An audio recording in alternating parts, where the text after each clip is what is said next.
Assalamualaikum warahmatullahi wabarakatuh, saudaraku yang dirahmati Allah Subhanahu wa Ta'ala.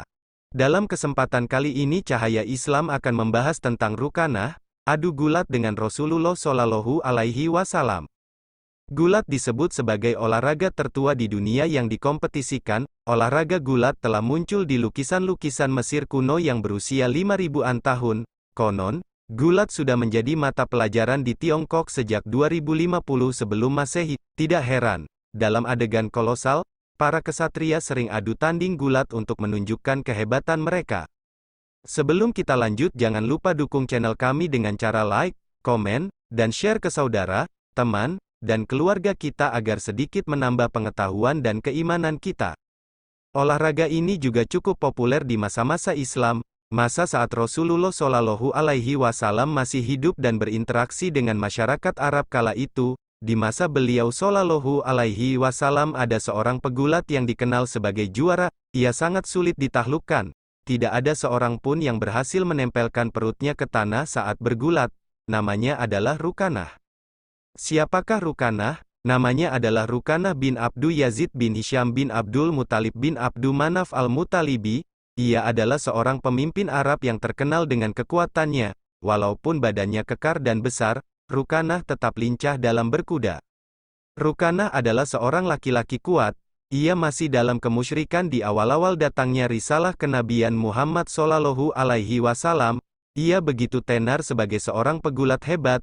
Tidak ada seorang pun yang mampu menguncinya hingga tergeletak di tanah. Postur tubuh dan perawakannya yang besar tampak begitu kentara, terlihat mencolok dibanding orang-orang di sekelilingnya. Ototnya yang kekar tidak menghalangi Rasulullah Shallallahu Alaihi Wasallam untuk membuka hatinya tentang kebenaran Islam. Dan di antara variasi dakwah Rasulullah Shallallahu Alaihi Wasallam adalah beliau menempuh pendekatan dalam bidang olahraga. Beliau Shallallahu Alaihi Wasallam berduel gulat dengan Rukanah. Subhanallah.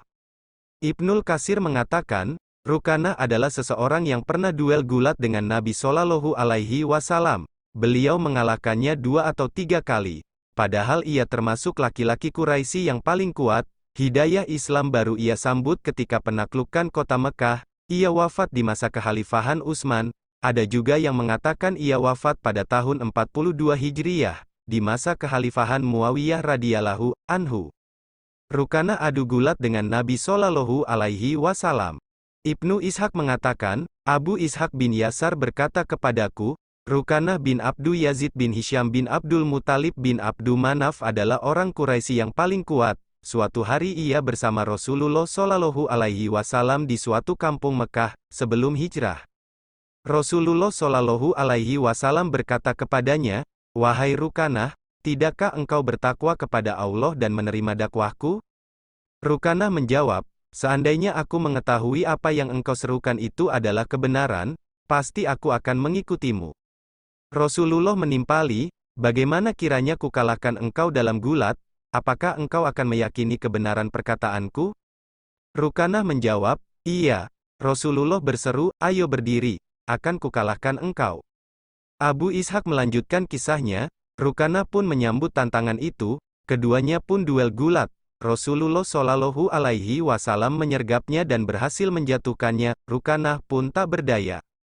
Penasaran dengan kekalahannya, Rukanah berkata, kita ulangi wahai Muhammad. Keduanya pun kembali bergulat. Rukanah kembali berkata, wahai Muhammad, luar biasa, kau berhasil mengalahkanku. Rasulullah Shallallahu Alaihi Wasallam bersabda, yang lebih luar biasa dari ini pun akan kutunjukkan jika engkau mau, jika engkau bertakwa kepada Allah dan menaatiku. Apa itu? Tanya Rukanah. Nabi Shallallahu Alaihi Wasallam menjawab, akan kupanggil pohon yang engkau lihat itu, dan dia akan datang kepadaku. Panggillah, tantang Rukanah. Pohon itu pun datang hingga ke hadapan Rasulullah Shallallahu Alaihi Wasallam. Kemudian Rasulullah Shallallahu Alaihi Wasallam berkata kepada pohon itu, kembalilah ke tempatmu. Pohon itu pun kembali ke tempatnya semula. Rukanah pun pergi menuju kaumnya. Ia berkata, wahai anak-anak Abdu Manaf, mereka telah menyihir masyarakat. Demi Allah, aku tidak pernah melihat penyihir yang lebih sakti darinya. Kemudian Rukanah mengabarkan apa yang ia lihat. Dalam riwayat Al-Balazuri disebutkan bahwa Rukanah lah yang menantang Rasulullah Shallallahu Alaihi Wasallam bergulat. Ia dikabarkan tentang Nabi Shallallahu Alaihi Wasallam. Lalu Rukanah menemui beliau di salah satu bukit di Mekah. Rukanah mengatakan, "Wahai anak saudaraku, karena sama-sama Bani Abdu Manaf, telah sampai kabar tentangmu kepadaku. Aku tidak mengenal engkau sebagai pembohong. Jika engkau mengalahkanku dalam gulat, maka aku yakin engkau orang yang benar." Nabi Shallallahu Alaihi Wasallam pun bergulat dengannya sebanyak 3 kali.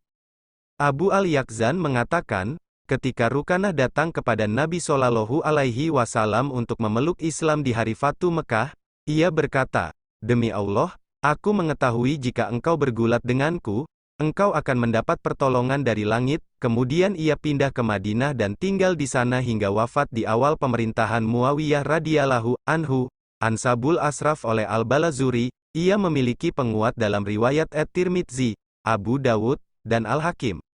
Anak Rukanah bergulat dengan Nabi Shallallahu Alaihi Wasallam. Selain bergulat dengan Rukanah, Nabi Shallallahu Alaihi Wasallam pun pernah berduel dengan orang-orang selain Rukanah. Di antaranya adalah anak dari Rukanah, namanya Yazid bin Rukanah. Ibnu Abbas radhiyallahu anhuma mengisahkan, Yazid bin Rukanah datang menemui Nabi Shallallahu Alaihi Wasallam dengan membawa 300 ekor domba. Ia berkata, "Wahai Muhammad, apakah engkau mau duel gulat denganku?" Nabi Shallallahu Alaihi Wasallam menjawab, "Apa hadiahnya jika aku mengalahkanmu?" 100 domba ini, jawabnya. Keduanya pun bergulat, dan Nabi Shallallahu Alaihi Wasallam yang menang. Yazid kembali menantang Rasulullah. Ia berkata, "Maukah engkau adu gulat sekali lagi?" Nabi Shallallahu Alaihi Wasallam menjawab, "Apa imbalannya?" Yazid menjawab, 100 domba lainnya. Keduanya pun bergulat. Lagi-lagi Nabi mengalahkannya. Disebutkan bahwasanya keduanya bergulat sampai 3 kali. Yazid berkata, "Wahai Muhammad, sebelumnya tidak ada yang mampu membuat perutku menempel dengan tanah kecuali dirimu, dan tidak ada yang paling aku benci pula selain dirimu. Namun sekarang aku bersaksi bahwasanya tidak ada Tuhan yang berhak untuk disembah kecuali Allah, dan engkau adalah utusan Allah." Kemudian Rasulullah Shallallahu Alaihi Wasallam mengembalikan semua dombanya.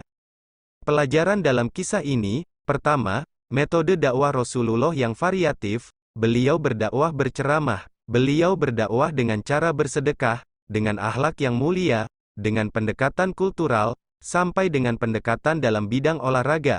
Namun pendekatan dakwah beliau tidak menerabas sesuatu yang Allah larang.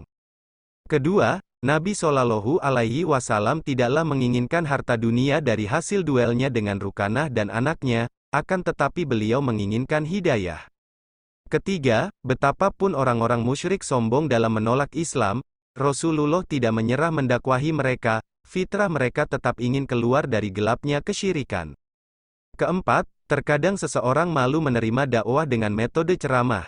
Namun ia akan mengakui keunggulan dan kebenaran yang dibawa orang lain apabila bisa mengalahkannya dalam bidang yang ia geluti. Oleh karena itu, terkadang seseorang lebih menerima orang yang seprofesi dengannya ketika mendakwahinya, dosen dengan dosen, pegawai pabrik dengan pegawai pabrik, mantan artis dakwah kepada artis dan lain-lain. Kelima, meskipun orang-orang musyrik berlaku sombong dan kasar terhadap Nabi Shallallahu Alaihi Wasallam, namun beliau tetap berlaku ramah, sehingga mereka tidak segan mengajukan pertanyaan bahkan mengajak adu gulat sekalipun. Wallahu alam bisawab. Terima kasih telah menonton, semoga videonya bermanfaat dan menambah keimanan kita. Jangan lupa subscribe dan tekan loncengnya supaya dapat notifikasi video bermanfaat lainnya. Wassalamualaikum warahmatullahi wabarakatuh.